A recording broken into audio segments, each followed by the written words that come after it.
So this is lecture 7 in the series from my Bio 410, Bio 510 Bioinformatics class here at California State University in Monterey Bay. Today we're going to be talking about stats, specifically about approaches to estimation, and trying to understand the relationships between the uncertainty in sampling and probability distributions. And then we'll end it up by investigating how hypothesis testing has evolved from classical approaches to neoclassical to likelihood and Bayesian perspectives. So first off, what do we need stats, right? What's the point of it? Obviously, a very important part of doing bioinformatics is understanding and applying statistics. So I think we can start to get this question by thinking about how we actually test hypotheses, right? Biologists, in this case, we're biologists, need to make inference on what we would call populations, right? In this case, when I talk about a population, I'm referring to a collection of all possible observations of interest. So, kind of the in totality. And when we talk about statistical populations, they're different than biological populations. They're not quite the same thing, right? So how we define those two things can be very different. So when we talk about like sampling, we're talking about a statistical population. We're talking about sampling. What we're actually doing is we're collecting observations taken from a population. So if the population is the entirety of things, our sample is a measure of that population. Sample size refers to the number of observations taken, and we have our sample, we'll often try to measure some sort of statistic or characteristic of that sample. And when we think about characteristics, when we think about a population, or we think of a population, the entirety of our sample, of all possible samples, is having parameters. And when we're actually measuring these statistics, what we're doing is trying to find these true values, these parameter values from these populations, and we call that process estimation. So sampling is kind of at the core of why we need statistics. When we think about sampling types, there's random sampling, which is sort of our goal when we are sampling a population. We want to be doing it randomly with respect to our target population.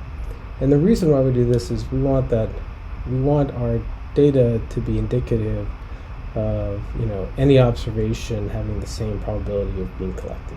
Right? So if we're random sampling, that's what it has to be. The reason why we want to do this, right, is that this type of random sampling should give us our best estimate of what the parameters are of the population if we sample enough. Sometimes we think of this as haphazard. Random is haphazard, and that's a perception of randomness. It's not haphazard. There's actually specific ways that we have to do random sampling because the goal of random sampling is to not create bias in the favor of any specific type of observation. So just sampling haphazardly doesn't accomplish that task. And if we aren't random sampling, then what happens is our estimation of our parameters can get very skewed. When we talk about populations, right, we mentioned earlier how like statistical and biological populations can differ, but basically a population is a collection of all possible observations of interest, right? So we're talking about the totality of all possible outcomes. So the whole S space from the last lecture. This is typically defined at the beginning of a study, and we would define it by spatial and temporal limits. And when we do a study and we think about the inference that we're going to have from any sort of estimation process, it's important to recognize that we are limited in inference to what we assign as these limits to our population. We think about why it's important.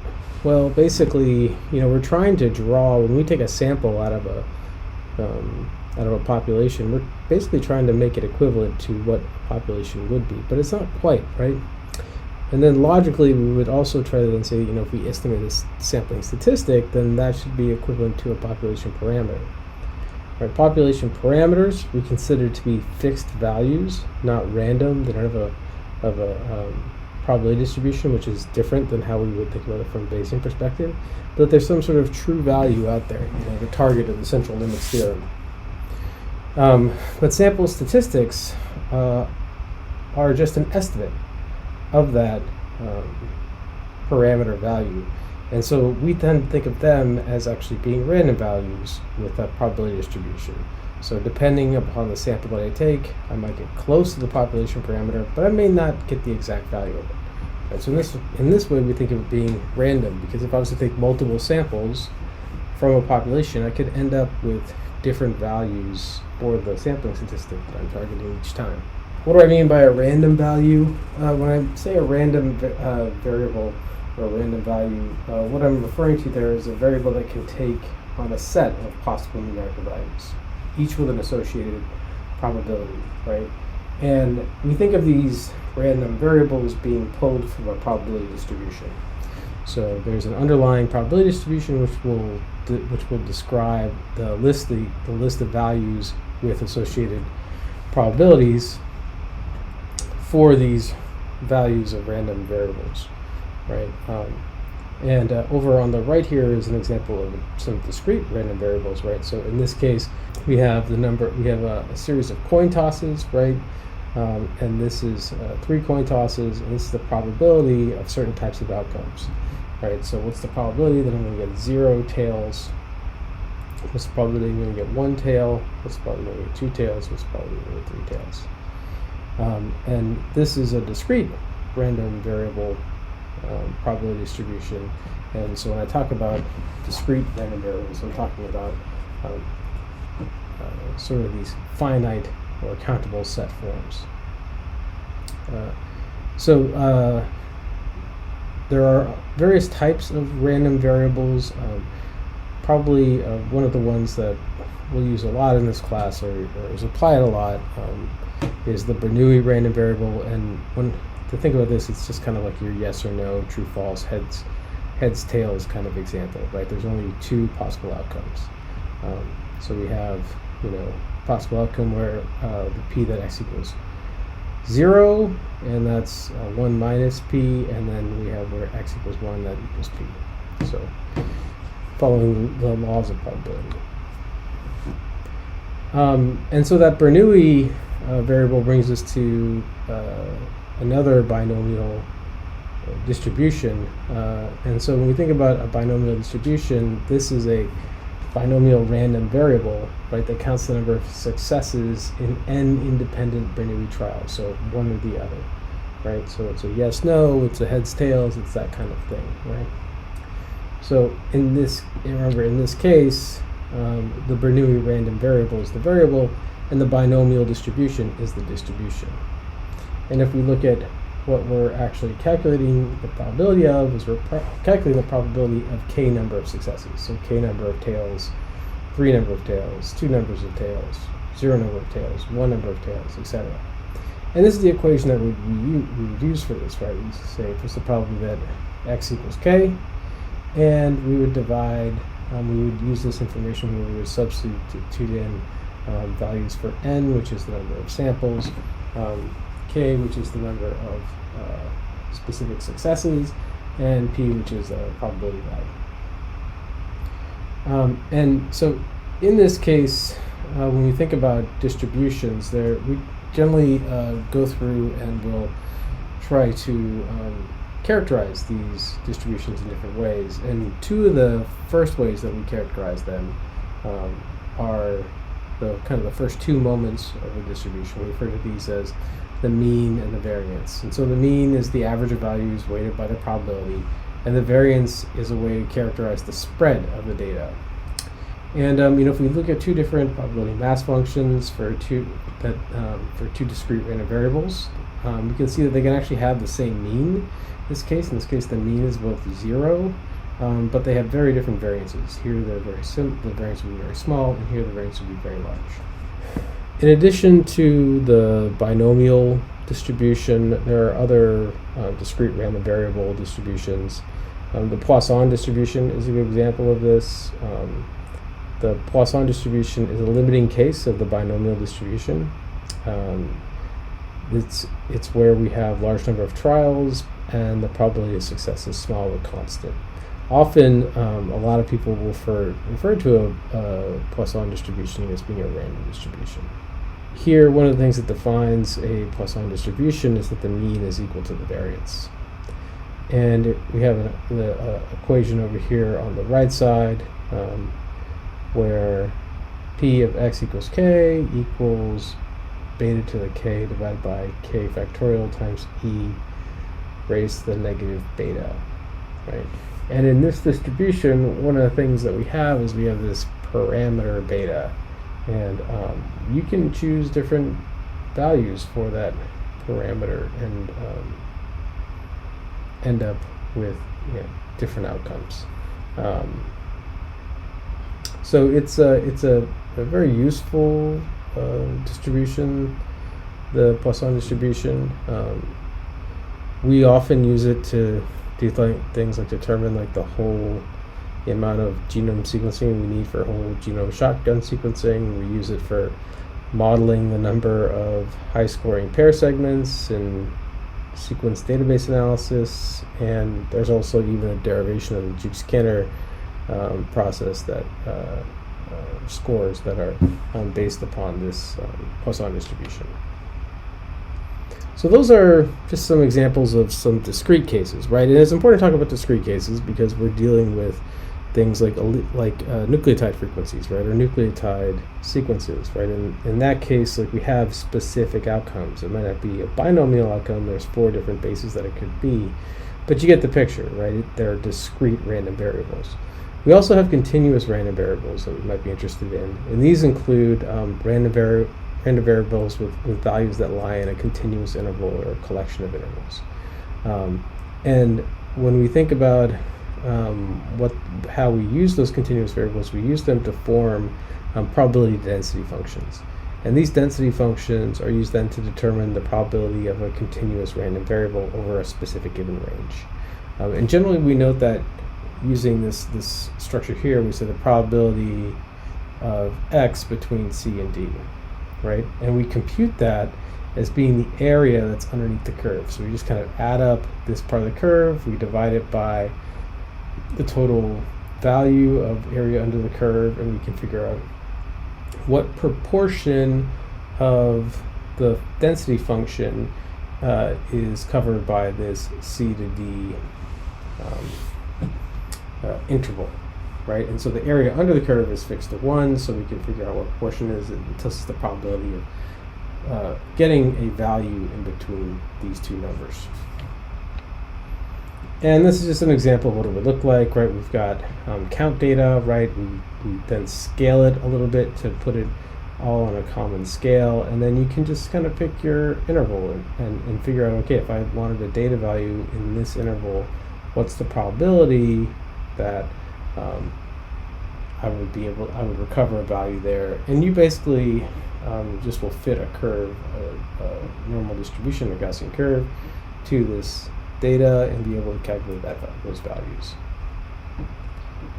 And so that sort of brings me to the next thing, which is that when we talk about sort of continuous random variables, inevitably, the first and most important one in the sciences is going to be the normal or Gaussian distribution. And here is the probability density function for that. Notice what the variables are in it. We have x, which is the value here that you'll be solving for, and then we have mu, which is the mean of the distribution. We have sigma squared, which is the variance, right? So this is the way that we can start to calculate the different components using those 2 moments of the distribution that I brought up previously. And what you can see here in this picture is that the normal distribution can look like this when mu is equal to 0 and sigma is equal to 1, right? But then you can also change the shape of this distribution just by changing the values of mu, which shifts the peak of this curve left or right. and then changing the value for sigma, which will change the spread in the data. And this is actually a very convenient thing. So basically it's incredibly easy to change, to transform a normal distribution to match a different standard normal random variable. What we're talking about is a probability distribution, right? And it's got a bunch of different, what we call moments of that distribution. We define the parts of the distribution. There's the mode, and that's the peak at which the probability function has it. That's the location in which the probability has its peak. We have the mean, which is the weighted average of all of the possible values, using the probabilities as their weight. We have the median, which is the value such that the set of values less than the median has a probability of 1/2. So it's kind of like where 50% of the values are down here, and another 50% are up here. And the spot in the middle, that's the median. We get the variance, which is the second mode of the probability function, and that's a measure of dispersion, so how much spread is in your data. Standard deviation, which is just the square root of the variance, and another measure of dispersion. And then skewedness, which basically tells us if this is a symmetrical or non-symmetrical distribution, and which way it might skew, left or right. So going back to that Gaussian distribution, right, again, it's very easy to transform it to correspond to a different standard normal random variable, and typically we would do that using a z-score, and basically the z tells us how many standard deviations the x value is above or below the mean. And so to do that, it's quite easy to calculate. We just take whatever value that we have, we subtract the mean, and then divide by the standard deviation, and that'll give us this the z value. And just to show you an example here, we have a mu. This is the same sort of example we had before, right? Where we have a mean of 0 and a sigma of 1. We get this narrow distribution, and then if we simply change the mean, we get a shift to the right, and if we change the sigma, we get a broader spread in the data.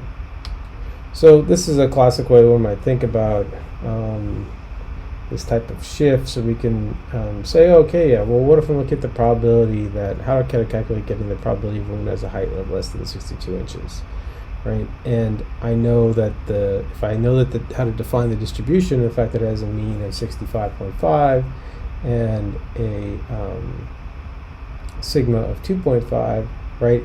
It makes it kind of easy. I can go through, I can use this equation to actually calculate what the value is for z, right? What the value is for z right here. So I can take the mean value, and I can take 62, I can subtract 65.5 from it and divide by 2.5, and basically what that is going to equal is negative 0.4.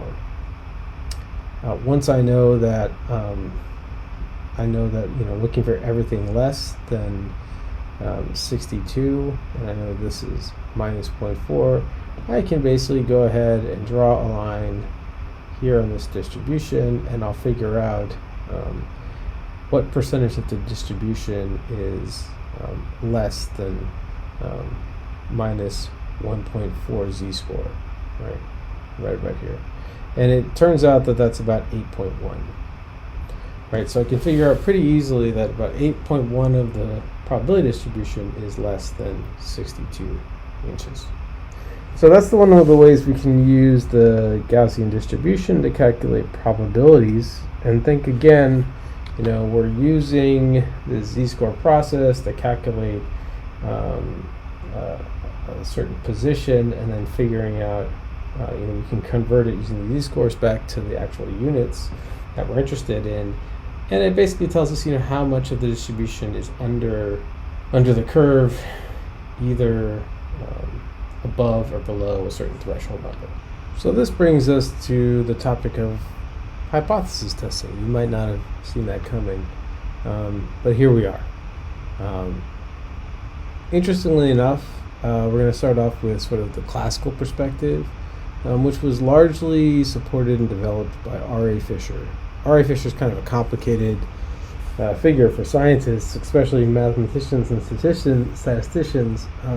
He was a brilliant scientist and mathematician, statistician. He is responsible for a lot of really important work and core components of statistics. These guys are tests named after him, the Fisher-Exact test, and also evolutionary biology. He's really the father of the modern synthesis. However, he was incredibly supportive of eugenic perspectives. Had a very poor view and of people from other races, and appeared to be racist in some of his writings. So it makes for a really complicated thing, because we still use his perspective in a lot of our work, but the man himself definitely had some flaws. That aside, we can't just ignore him and his contributions that he made to the work that we do. He was really the person who sort of promoted a classical approach to hypothesis testing. His approach involved constructing a null hypothesis and then choosing a test statistic that would measure a deviation from that null, and basically forming a sampling distribution. He advocated the collection of data from one or more random samples, and then comparing your test statistic from those samples to the sampling distribution that you'd chosen previously, or generated previously. From that, you would generate the quote-unquote p-value, right? And this was the associated probability of obtaining whatever sample value or of the statistics that you got if the null hypothesis was true. There was the opportunity to reject the null hypothesis if the p-value was really small. Otherwise, you would just retain the null hypothesis. And I think it's really important to note a couple things here. So one, the p-value in this case could be interpreted as actually a continuous measure of evidence against the null hypothesis. This is very different than how you might think of it normally, right? There wasn't like this 0.5 threshold or anything like that. You could just interpret it as a continuous measure. And there have always been arguments for that, for p-values, that in the end it's a measure of, our probability of false positive. And why should we just use 0.05? Isn't it arbitrary that we use 0.05? I mean, that's not untrue. The other thing that was problematic for this perspective is, especially if you think about how we conduct science now, there's no alternative hypothesis, right? It's just a null hypothesis. You're just looking at any evidence related to the null. So it's kind of unsatisfying if you never offer an alternate interpretation. And sort of a classic example of a test statistic that one might use in this case is the t statistics, which is sort of like the base for what we might think of the t-test. Next came the Pearson Neoclassical approach. In this case, we would define a null hypothesis and an alternative hypothesis, right? As well as identify an appropriate test statistic. Beforehand, a priori, we would select a significance level, and a lot of times people would pick this to be, and historically we have picked this to be 0.05. This is your p-value or your alpha value, and basically we're saying that the long-term frequency of false positives, of type 1 errors, are all at acceptable levels as long as the p-value that we're going to be calculating is less than 0.05. So happening, we're only getting false positives about 5% of the time or less. So to continue on with this process, we would collect data by random sampling and calculate test statistics similar to before. We then compare that value to a sampling distribution, assuming no hypothesis. And then we would calculate a p-value. But this time we do it as part of a formalized decision-making process, not as sort of a continuous variable for confidence. Basically, it's saying that if the probability of obtaining a value or one greater is less than a specific significance value, then the null hypothesis is false and it's rejected. We call this a significant result. If the probability of obtaining this value is greater than a specific significance level, then there's no evidence that the null hypothesis is false, and then we retain it, and this is what we refer to as a non-significant result. And what you can see here is that depending upon what that, how we might think about the different types of outcomes we could have from hypothesis testing, or we've talked about these earlier, in a perfect world, we would have we would want to reject our null hypothesis and we would observe our effect. And so that would be a true positive, right? That's a correct decision. Or we might retain our null hypothesis if there's no effect, right? And that would be a true negative, and that would be a correct decision. However, we have these other cases where we could end up with incorrect decisions, right? And this is where we have a type error where we reject our null hypothesis, but in fact there was no effect. So this is your false positive. And we have the same thing over here. But in this case, this is your false negative. Right, so here we retain our null hypothesis even though there really is an effect. And why this matters, if we think about it, is when we're calculating that p-value, what we're actually calculating is that what's the probability that we're going to end out here on a tail, like less than 5%. That's what we're actually calculating. And so when we're talking about these type 1 and these type 1 errors especially, and we're talking about what's the probability that just at random I'm going to end up with a value that's out of this range. Sort of the classic way to think about the Neyman-Pearson way of hypothesis testing, I think, is just the t-test, right? So we have two different distributions, we calculate the means, we estimate the standard deviations, and then we test to see whether or not these means are the same or they're different, right? And depending upon how much they overlap, they could basically be effectively the same, even though their means are very different. But the less and less they overlap, we might consider these more and more their own entity. And so we can think about these examples of here as being indicative. We have our median variability, right, where the means are the same in each one of these examples. Median variability where there's some overlap. We have high variability where there's lots of overlap, and we have low variability where there's very little overlap. And in the lowest case, it's going to be the easiest to discriminate between the two of these samples, knowing that there's a difference between these means. And what's important in remembering here, right, is that it is the proportion under this curve which is indicative of the probability of this overlap of these two things being the same, right? So the more of the area under the curve that overlaps between these two things, the more we might expect these two distributions to be similar. And what we're trying to test is how dissimilar these two distributions are. Specifically, we're looking to make sure that the tail of this distribution has got a low probability. So there's less than 0.5% of the tail of this distribution which overlaps with this mean.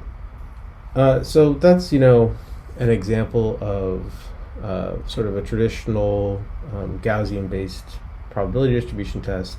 There are other ways of doing it. We can do randomization tests or permutation tests, and this basically involves us resampling data many times to generate a sampling distribution just computationally. There's an example here. Say you were looking to see differences between muscle and littorinid zones in mean number of egg capsules for a specific species of snail. And what you could do is you could calculate the mean number, the difference between the number of eggs per capsule for two different groups. And then once you have all those numbers of groups, and you know that you've got 37 snails measured from the littorinid zone and 42 from the muscle zone, you would then basically take these observations of the two groups and mix them up randomly. And then take 37 out at random and 42 out at random and calculate the difference. And then you repeat it a whole bunch of times. And eventually you build a probability distribution of values. And then you can calculate whether or not what proportion of all those differences that you calculated is it different from the sample that you actually measured, right? And that's basically a way of drawing that sort of threshold, right? A threshold that we would expect to see for a p-value, right? Draw that line for that value. Do we have less than 5% of the values to the left or the right of that value, right? And so if we do, then we say, well, that might be significant. So it's like a way to generate a p-value artificially. The power in doing randomization methods is that you can use them for cases where the underlying distribution may not look all that normal. So the power of it is that it's basically a distributional free approach. So it isn't going to depend on your variance estimates. It's really just kind of our best guess at what the distribution looks like from the observations that we have. So it is kind of limited in the fact that if you didn't sample enough, you won't get a very good estimate of what that distribution looks like. And the hypothesis here is more, can we reject randomness? Can we say that the pattern we're seeing is different than random? So it's a slightly different outcome. There are a couple different types of resampling methods. There's bootstrapping, which involves sampling with replacement. There's jackknifing, which is basically where we sample without replacement. So bootstrapping, basically we always pull out our 37 or 42 numbers from the same set of data. Jackknife involves us removing a piece of data every time we do our resampling. So we'll take out a value, calculate it, take out a value, recalculate it, take out a value, recalculate it. So those are some sampling methods, and the reason why I bring them up is just that when we think about where we've gone from the hypothesis testing framework, the next step, and if you think about this, it kind of goes in line with what we talked about in terms of inductive, deductive, abductive reasoning, as well as traditional approaches to independent probability theory and dependent probabilities. We start thinking about the approach of likelihood inference and likelihood principle. And basically the idea is that we're just looking for relative measures of evidence for support between competing hypotheses. So the classic case here is that we look at a likelihood ratio. And so what's the likelihood or the probability of the data given a hypothesis divided by the probability of the data given another hypothesis, right? And what we're looking to see, right, if they're equally likely, then that will equal to be 1, right? We're looking to see what's the strength for one evidence, for the evidence of one model over the other, right? And again, notice that we're using that notation we used before, the probability of the data given the hypothesis. If we went back to the Bayesian equation, right, we identified the likelihood in that equation, and so this is one of those components of that equation. So this is the probability of the data given the hypothesis. So this is a way to test, one of the ways to test how likely your hypothesis is based upon the data that you have. It's a very abductive way of thinking about how to do hypothesis testing, but yet one that provides some rigor to it, right? Like we are actually looking at data and we're trying to do some hypothesis comparison. We're looking at the relative strength for support for both of them. And what's interesting about this is that this approach can be related to both classical and Bayesian approaches of understanding how things work in biology. If you can think about this is a way for us to sort of deal with the criticism in the classical sense of, how do we deal with multiple alternative hypotheses? And this is an important part, a very important part of a Bayesian approach, right? We need that likelihood probability in order to calculate, to effectively apply Bayes' law. So that brings us to the Bayesian inference. So there are limits to the classical approach that we've discussed before, and we can expand on here, but one of the big ones is that only the observed data contribute to the estimates of the population parameter, and so there's no prior information that can be involved in that, right? So if you know something about your system, you know it to be true, but you don't have any data on it previously, you can't actually include it, which seems a little bit obtuse. And then the other thing is that it takes a classical approach takes a confidence interval approach. And so there we have a certain percentage of confidence intervals for repeated sampling will contain the fixed population parameter. So the idea is there, like within that confidence interval, I have the actual the population parameter is somewhere in there. This one value that is characteristic of that population. And if I keep on sampling over and over again, eventually I'm going to narrow in on that value, right? Well, Bayesian works differently, right? Because Bayesian incorporates, it's got that probability, that prior that's in there, that probability of the hypothesis that you're starting with, right? And so that incorporates sort of degrees of belief about your hypothesis, right? What's the probability?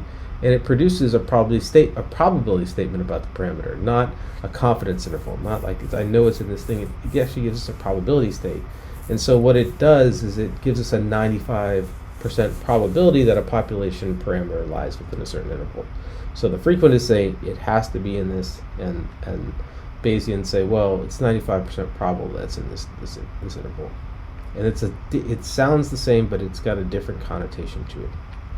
The other thing that it allows you to do, which is really important, is it allows you to update the likelihood of a hypothesis based on observed data. So I can actually go back once I learn something and rerun my entire analysis and update it based upon new information about the likelihood of a hypothesis, which is really important if you think about it. Like, why wouldn't I want to go back and improve my understanding based upon observed data instead of starting over from scratch each time? So in Bayesian estimation, it's important to understand that the parameter of the population is not fixed, but it's a random variable within a range of possible values, right? So it's not a fixed value that we're more targeted on identifying a range, a random variable within a range.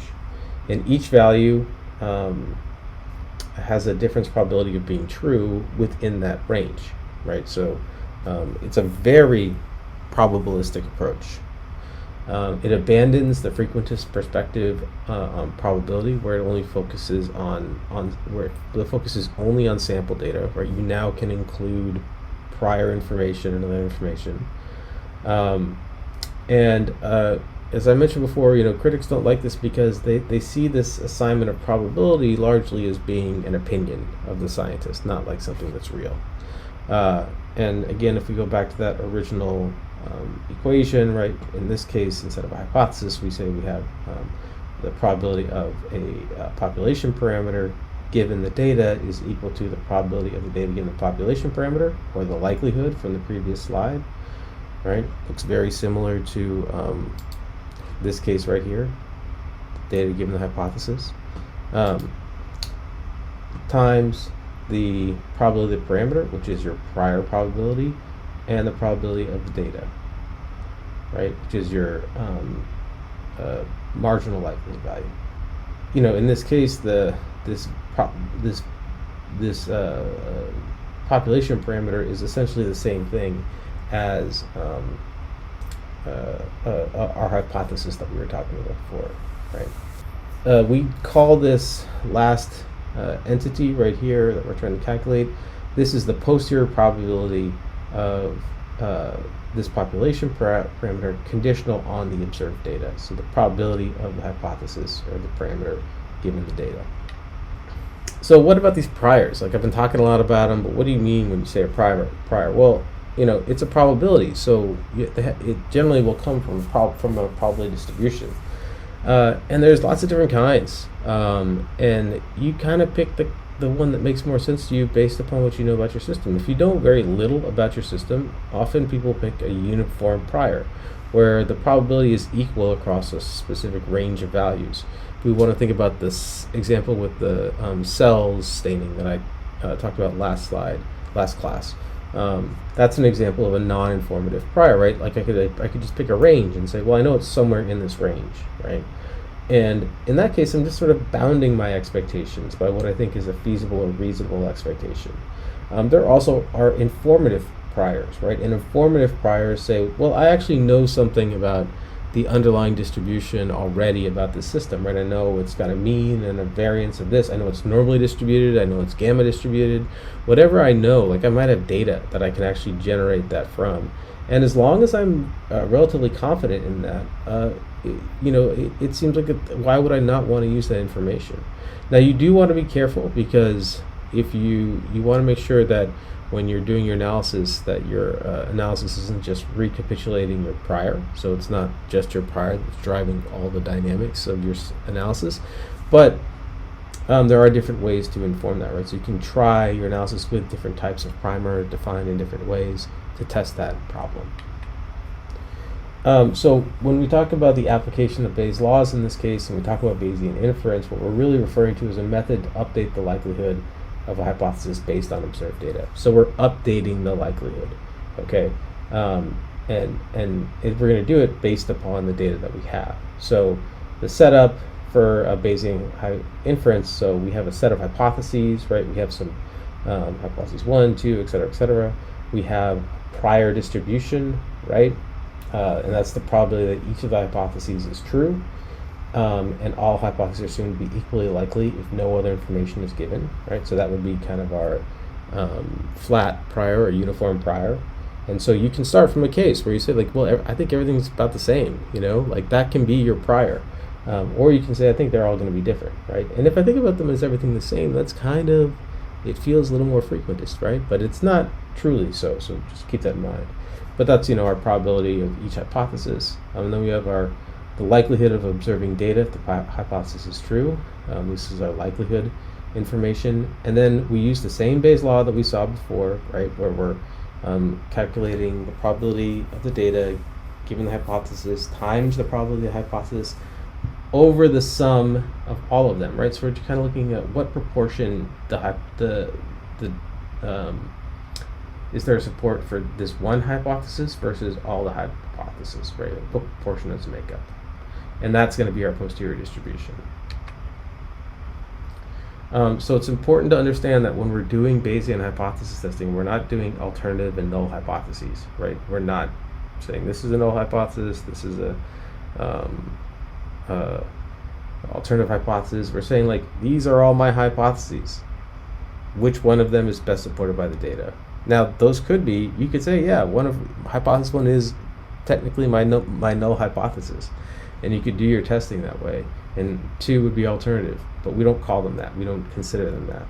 Because what we're generating here is we're generating a posterior probability of the hypothesis. So the likelihood of data given the hypothesis times the probability of the hypothesis, right?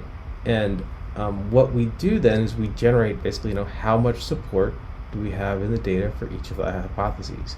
And then what we're interested in doing, like the likelihood ratio test, is we're interested in testing whether or not we have more evidence to support these competing hypotheses, which of these two.